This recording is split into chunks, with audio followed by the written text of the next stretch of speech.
Hello students, education with Suparna চ্যানেলে তোমাদের সকলকে স্বাগত।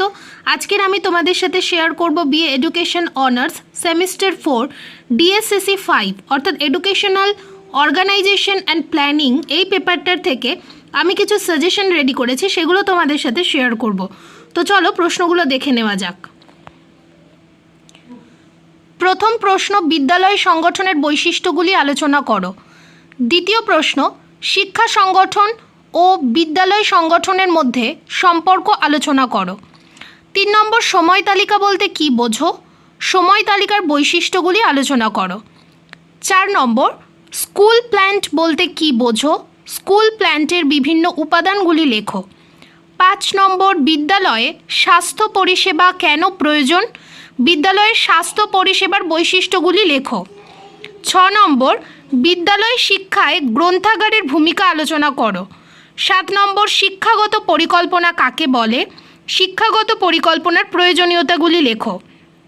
8 নম্বর, বিদ্যালয়ে কম্পিউটার শিক্ষা কেন প্রয়োজন?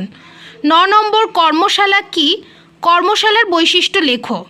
10 নম্বর, শিক্ষা পরিকল্পনার শ্রেণীবিভাগ করো। 11 নম্বর, শিক্ষাগত পরিকল্পনা কাকে বলে? শিক্ষা পরিকল্পনার বিভিন্ন স্তরগুলি আলোচনা করো।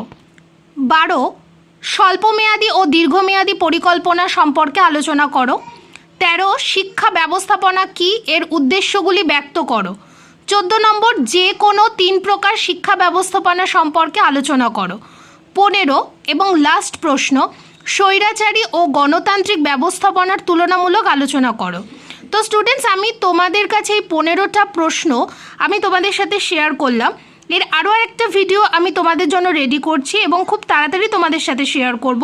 সেটা হচ্ছে এই প্রশ্নগুলোর মধ্যে থেকে আমি কিছু প্রশ্ন তার উত্তর আমি রেডি করেছি, সেই প্রশ্ন এবং উত্তরের ভিডিও তোমাদের সাথে শেয়ার করব।